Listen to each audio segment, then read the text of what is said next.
A paz de Cristo, eu quero ler Atos 10:44, que diz que enquanto Pedro estava pregando o evangelho na casa de Cornélio, caiu o Espírito Santo sobre os gentios que estavam ouvindo o evangelho, e aquilo espantou a Pedro e os judeus que estavam com ele. Esse é um divisor de águas na história da igreja. Quando eu me volto para o livro de Atos, diante desse texto, eu me volto para o livro de Atos dos Apóstolos, eu me volto para a Bíblia Sagrada. Sabe que a Bíblia é composta por 66 livros, 39 livros no Antigo Testamento e 27 livros no Novo Testamento. A Bíblia é a palavra, é a revelação escrita de Deus ao homem. Apesar de ser um livro milenar, a Bíblia é mais atual do que nunca. Tem verdades incontestáveis. A Bíblia é a bússola que nos leva para o céu. Desses 66 livros, 40 escritores escreveram, aproximadamente falando, 40 escritores escreveram ou foram usados por Deus, pelo Espírito Santo, para escrever a Bíblia.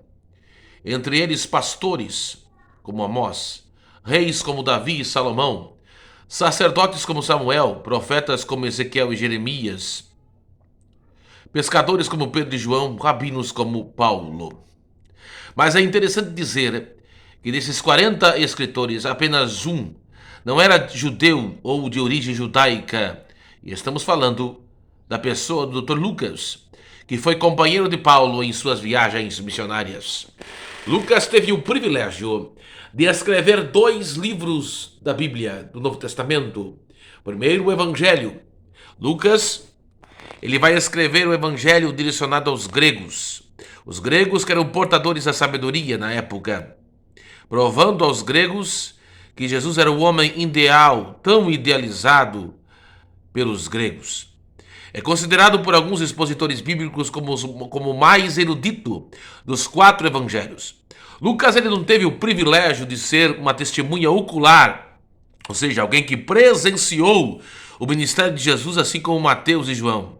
Mas Lucas, Dr. Lucas, como um historiador preciso e detalhista, ele vai ao encontro das pessoas que viram, que ouviram Jesus pregar, e vai escrever um evangelho com muita propriedade, mostrando que Jesus era o Filho do Homem, ou o homem tão perfeito, idealizado pelos judeus, pelos gregos, melhor dizendo. Então, quando Lucas escreve o segundo livro, o segundo tratado, o segundo livro, é o livro histórico de Atos dos Apóstolos, que vai falar da igreja apostólica, da igreja primitiva, o primeiro século da igreja. A igreja de Paulo, de Pedro e João, que não tinha os recursos que nós tínhamos. Mas em apenas algumas décadas, esta igreja, ela vai abalar o mundo e propagar o evangelho por toda parte. Ao ponto de, em Atos, capítulo 17, versículo 6, a parte final, em Tessalônica, os opositores ao evangelho, que perseguiam Paulo e seus companheiros de cidade em cidade, vão dizer aquela frase: estes que alvoroçaram o mundo têm chegado até nós. Então, os discípulos de Cristo, a igreja primitiva, evangelizou e abalou o mundo em apenas algumas décadas. E quando nós analisamos o contexto histórico disso que aconteceu, nós precisamos levar em conta o império mundial que dominava o mundo. Segundo a história, houve 6 impérios mundiais. O primeiro império mundial, o Império Egípcio, que dominou o mundo em 1500 a.C. O Egito de Faraó e das pirâmides. Segundo o Império Mundial, o Império Assírio, que dominou o mundo em 700 a.C. O Império de Senaqueribe, de Tiglat-Pileser e de Sargão II. O terceiro Império, o Império Babilônico, de Nabucodonosor.